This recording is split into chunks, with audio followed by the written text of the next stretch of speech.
السلام عليكم ورحمة الله وبركاته. الراس ديبنا جرا برنوت حالا برباچساتي كنمو اتفايدمي فايدانسا ايغا اتفايدمي بودا اركو دندو كان وان فيت راهبچو دنديسو توكوس اسني غبرديت فينجرا ديفا مغانا غاني رانفني ilmaan oromoo kan qabu bakka jirtan hundatti kan kaabaa kan kibbaa kan dhihaa kan bahaatis nageenyi keenya qilleensarraan isin haa qabu jecha warri chaanaala Abdurriitich miidiyaatiif haaraa taatan laayik sheer sabskraayibii tuquudhaan nu jajjabeessitanii akka nuti barnoota biraallee isiniif dabalu nu godhuun gahee keessanii kun dirqama keessanii nu jajjabeessaa nuti ol guddattoota akka barnoonni guyyaa guyyaan nuti dabarsinu isin bira ga'utti laayik sheer sabskraayib koomaant gootanii hiriyoota keessan biraanis ga'uu hin dagatinaa jechaadha. Barumsi keenya kanarraa maali? Akkaataa silkii keessan ittiin haarawomsitan yookaanis abdeet itti gootan.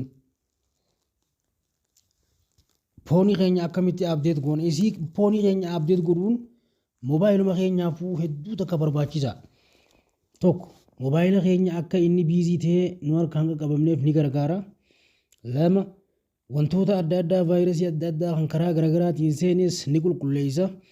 Sadaffaa silkuma kee kana wanti haarayni sooftiweerri haarayni ati kan osoo ati beekteen fayyadamin si booda qacaanamee jira. Isa kana sooftiweera kana akkaataa inni bifa haaraan si dhufu ni godha. Sooftiweera osoo ati ittiin fayyadamin jechuudha. Dhokatee jiru jira. Settingii keessa inni kun akka aktiivsii ta'uu ni godha. Inni afuraffaa silkimmaan kee kunu akka garatee qulqulluu ta'ee saffisa yookaan fixinatii qabaatu siif godha. Kanaaf osoo waan takka silkii kee yookaan mobaayila keetirraa humaa takka illee hin dhaabne jechuudha. Footoolee osoo hin dhaabne akkaataatti abdeet itti godhan inni isin garsiisa.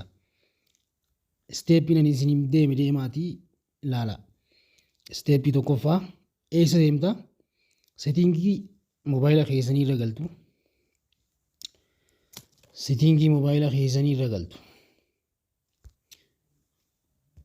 Settingii mobaayila keessanii irra erga galtanii booda gaduma dhuftu. Gaduma deemtu.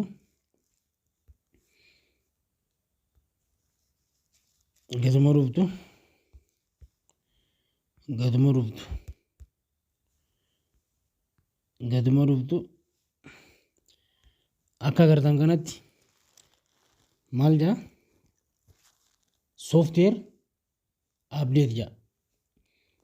Sooftiweer abdeetii kana ilaallu. Inni eessa jira? Kun ilaal iddoo kana jira. Sooftiweer abdeetii kana jechuudha. Sooftiweer abdeetii irratti ho'itu istaayila kana sii fida. Daawuloodeenidha.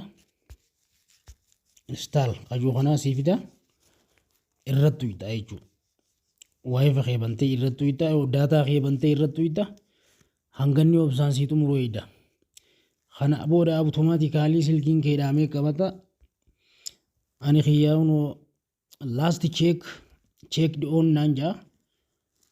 Oogasti 16 godhee waan ta'eef downloading via mobile network may result in what? Additional charge. If possible download via Wi-Fi network instead nanja. Waan in godheef lama dara deebi'ee godhuun nan barbaachisu irratti ho'itu jechuudha. Automaatikaalii siif deemaa jechuudha. Listiin isaa si ba'a. Listii abdeetii jira. Akkamma inni siif wanna godhe kanatti sooftiweer abdeet godhii siin jaa. Xiyyaa'uun wanna godheef jecha naan ta'u jechuudha. Kanaaf ifiif yootti tuyte ifiif si oofa. Hanganni isteeppii san si xumuru obsaan eeggattee waan inni si xumure siif haaroomee cufee awutomaatikaalii dhaamee banama. Irra deebi'ee awutomaatikaalii dhaamee banama. Munoo xiyyaalaal akkana naan jee. Ani irratti uynaan maal naan jee? Sooftiweer abdeet. Your software is what? Up to date.